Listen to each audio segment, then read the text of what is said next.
Yeah, we've worked together for over a decade, and so there's a large sample size now to work off of. But my dad heard you speak, and so he felt like this would give me an advantage playing quarterback in college, and ended up being able to meet with you during my senior season.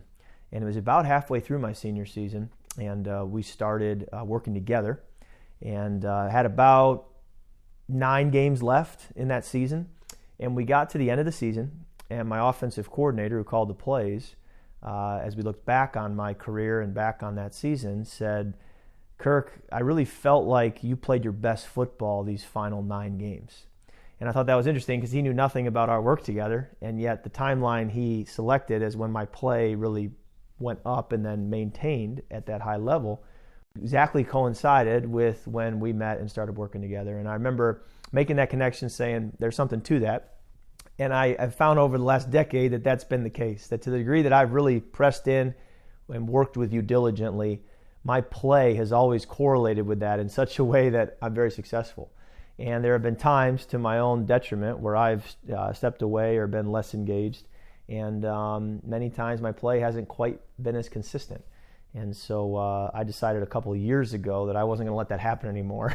And I decided to go all in, and I have seen a much greater level of consistency in my play on the field. And so I'm a major believer in the work we've done and what it can do, not only for me as an athlete, but for me as a human being, when it comes to me being as healthy as I can possibly be. The impact it has on my family, on my relationships. So I'm grateful that we met over a decade ago. I don't know that I would still be playing football as a professional athlete today at the age I'm at, if not for us meeting over a decade ago. So extremely grateful that happened. Realizing that my brain has potential that isn't necessarily tapped into, but that by the work we've done, I can access it, I can tap into it, I can maximize the hardware and software that I've been given. We've done a lot of work and tests to understand my brain and what it has to offer, but we've also done a lot of work to extract that and to put it to use. And so it manifests itself in the form of greater levels of focus, the ability to manage stress and crisis situations, the ability to be at my best when my best is required, which many times is very difficult moments. And I would argue there's a resiliency, an ability to sustain over longer periods of time. And in my profession, many people have a successful game, a successful season, but can you do it for a decade? And I think our work has enabled me to do it over a much longer period of time and a larger body of work to say I'm not just a fluke.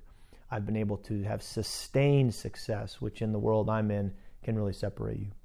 In the world I'm in as a quarterback, my vision is a lifeline for me. I have to be able to see and process information extremely quickly. The faster, the better. And milliseconds can be the difference in winning and losing.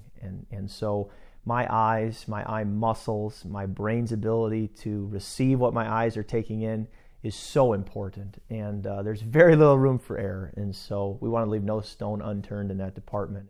We were able to do vision training to strengthen the muscles in my eyes, strengthen my ability to see far, to seeing near, to looking left, to looking right, and for the brain to quickly be able to pick up that information and not miss a millisecond. I think that's made a difference certainly on the field, but it also makes a difference when I'm reading books.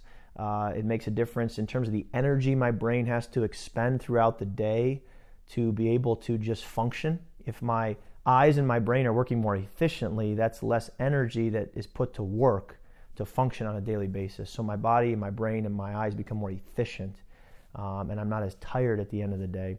So there are many benefits, obviously as an athlete, but I'd say beyond that as a whole person, that you really start to become your best self. And these are results that I didn't even know I could get. And so you're not only discovering how to get there, but you're realizing this is opening doors I didn't even know were possible that could be opened. Well, when we first met, I didn't naturally breathe correctly. I was breathing through my rib cage, through my chest, which is how most of us breathe, but is not the way God designed it to be, and not how our body's physiologically going to respond best. And so I learned what it meant to breathe through my diaphragm, to breathe with deeper breaths instead of shallow breaths. These are things I still to this day don't naturally do, and so that's where the training has been so effective and such a difference maker. But again, I point to when I've been very diligent with regular breathing sessions, 3.5 minutes at a minimum, multiple times a day, multiple days a week, it has led to better performance on the field. And it's a job for me playing quarterback at the professional level that is very stressful. There's a lot of crisis moments, and physiologically I need my body in those moments to respond and deliver at its absolute best. And breathing is foundational for that to happen. No matter how many other good things you do, if you're not breathing correctly, you're probably not going to be able to deliver.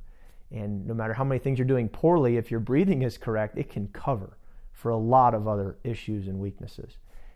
The brain is really the life force that drives who you are as a person and your ability to have success. And 80% of the brain's energy comes from oxygen that we take in as we breathe. And so to breathe effectively is going to give our brain a higher ceiling, a greater potential. And there is inflammation, there are toxins that can build up, but that this oxygen that we bring in removes. And so for me, to breathe correctly and maximize my oxygen intake and the resources I'm giving my brain, I'm maximizing who I am as a person. And that's why it's so foundational that you breathe correctly with deep diaphragmatic breathing. For the lifespan, this is a very valuable trait that will help me in the near term, but to breathe correctly and train my body to do this correctly, I think when I'm in my 70s, when I'm in my 80s, it will enable me to have a far better quality of life, and my brain will function at a far higher level. And so I'm in it for the short term and I'm in it for the long term, and breathing is foundational to both. I know I can look at data. I don't just say, well, I feel like I'm focusing better. People around me may be able to observe. We notice that you're a little more present. We notice that you're listening better. We notice that you're focusing better. It's harder for me as an individual to sense that and feel that, but I can look at data and say my brain used to be here, my body used to be here objectively, and now it's in a different place. And the science suggests that that's going to make me a more focused, more capable athlete and person. But I do think it has enabled me to not only play well, but to process information well. Game plans require so much study, so much volume, so many meetings. So there's so much Monday through Saturday to get you ready for Sunday that while Sunday's how you're measured, if you can be more effective Monday through Saturday, you're much better off on Sunday. So I do think it's given me a better chance in those crisis moments on Sunday. But the training, the biofeedback that creates greater focus for me is also showing itself Monday through Saturday as I sit in meetings, as I practice, as I prepare for those games. There's many people who aren't athletes, and they're going to get tremendous benefit from this work, and there's many, many people back in my community who have done this work who would testify to that. But I believe that my interpersonal skills are stronger, my ability to relate to my wife, my kids, my ability to focus on them and not get distracted, my ability to listen to them and be present instead of being there but physically, but mentally, emotionally elsewhere. All these things, can transform family dynamics. I think about longevity and being healthy and feeling good and being at your best physically and mentally and emotionally day in and day out, completely removed from athletics.